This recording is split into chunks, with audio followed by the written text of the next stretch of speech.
Hi friends, இது உங்கள் share auto investment channel. நம்ம சேனலில் நிஃப்டியோட சார்ட் பார்த்துட்டு வரோம். இன்றைக்கி நிஃப்டி சார்ட் வந்து நம்ம எதிர்பார்த்த மாதிரி காலையில் டவுன் போச்சு. பட் அன்ஃபார்ச்சுனேட்டாக ஒரு 10:30க்கு மேலே ஒரு புல்லிஷ் எடுத்தது. அதுக்கப்புறம் செகண்ட் என்ட்ரி பார்த்திங்கன்னா எக்ஸாக்டாக ஒரு 145 சொல்லியிருந்தேன், 145 148 சொல்லியிருந்தேன். அதுக்கப்புறம் ஒரு புல்லிஷ் போச்சு, நல்ல புல்லிஷே போச்சு. அதுக்கப்புறம் மார்க்கெட்டை கிட்டத்தட்ட ஒரு புல்லிஷில் தான் ஃபினிஷ் ஆச்சு மார்க்கெட்டு. ஸோ நிஃப்டி சார்ட் வந்து ஃபஸ்ட் ஆஃப் நீங்கள் வந்து ட்ரேட் பண்ணியிருந்தீங்க அப்படின்னா, ஸ்டார்டிங்கில் பண்ணியிருந்தீங்கன்னா ப்ராஃபிட் பண்ணியிருப்பீங்க. பட் மிடில் ஆஃப் டேயில் எதனா ட்ரேட் பண்ணியிருந்தீங்கன்னா லாஸ் பண்ணியிருக்கிறதுக்கு வாய்ப்பு இருக்குது. அதே மாதிரி நீங்கள் லாஸ்ட்டாக நீங்கள் ட்ரேட் பண்ணியிருந்தீங்க ஒரு 145 அந்த மாதிரி எதனா ஒரு சப்போர்ட்டில் என்ட்ரி எடுத்துருந்தீங்கன்னா கண்டிப்பாக ப்ராஃபிட் பண்ணியிருப்பீங்க. ஸோ இப்படி தான் நிஃப்டி சார்ட் இன்றைக்கி போச்சு. ஸோ நாளைக்கு நிஃப்டி சார்ட் எப்படி இருக்குன்றது பார்ப்போம் வாங்க. ஸோ நாளைக்கு வந்து கம்ப்ளீட்டாக ஒரு புல்லிஷாக இருக்க போகுது. இது கம்ப்ளீட் புல்லிஷ் தான் இருக்கும். மார்க்கெட் வந்து ஸ்டார்டிங்லேருந்து எண்டு வரைக்குமே வந்து ஒரு சப்போர்ட் ரெசிஸ்டன்ஸ் சொல்லிட்டு ஒரு ஜிக்ஸாக் மூமெண்ட்டில் மேலே போகலாம், இல்லைனா ஒரேடியாகவும் மேலே போகலாம். ஸோ மார்க்கெட் இப்படி தான் இருக்கும் நாளைக்கு. ஸோ நீங்கள் எங்கே சப்போர்ட்டில் நாளைக்கு எடுத்தாலும் உங்களுக்கு ஒரு புல்லிஷ் கிடைக்கும், ஒரு ட்ரேட் கிடைக்கும். அதனால் நீங்கள் தாராளமாக எடுங்க. எப்போவுமே வந்து நான் உங்கள்கிட்ட சொல்கிறது ஒன்று தான், ஒரே லாட் வச்சு ட்ரேட் பண்ணுங்கள், சரிங்களா?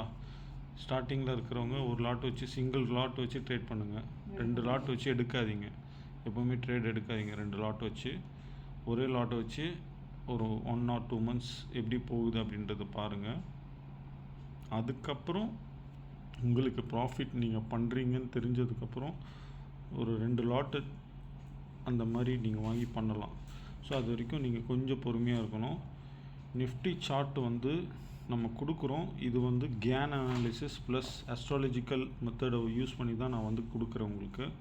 இது வந்து 100% வந்து கரெக்டாக போகும்னு சொல்ல முடியாது.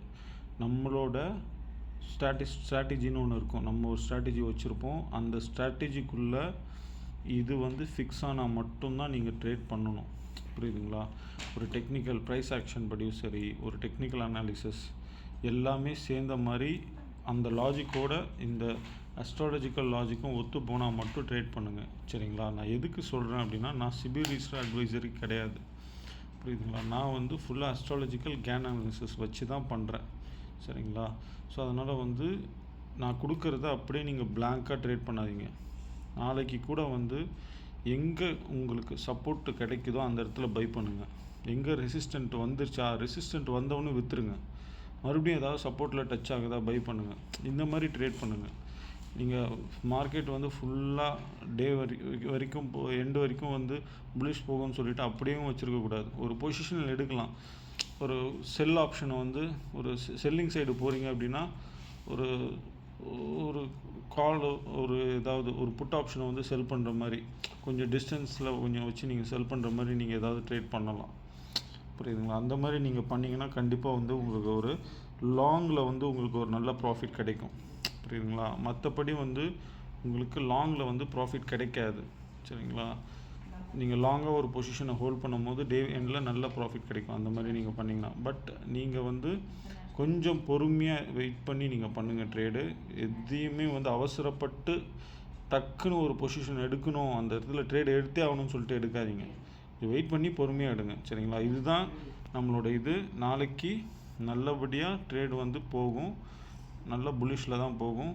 நம்மளுக்கு இன்னொரு சேனல் இருக்குது, அஸ்ட்ரோ ஸ்போர்ட்ஸ் 19 சொல்லிட்டு. அந்த சேனலில் வந்து கிரிக்கெட்டுக்கான டாஸ் ப்ரெடிக்ஷன் கொடுத்துட்ருக்கேன்.